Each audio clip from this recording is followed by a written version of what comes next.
welcome to Sunny Life channel. Thank you so much, guys, for tuning in. I'm here to update you of what is going to happen on Isibaya from the 15th to the 19th of June 2020.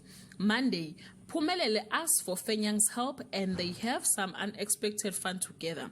But Melusi is not pleased with what is revealed.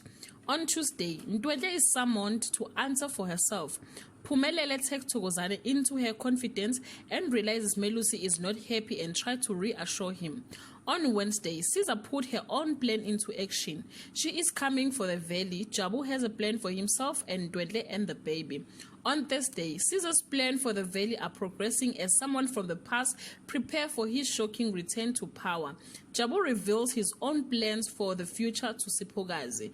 Phumelele discovers Fenyang stayed at Iris. On Friday, Ndwele discovers that Samson did to Jamludi. Fenyang realizes something has changed between herself and Phumelele.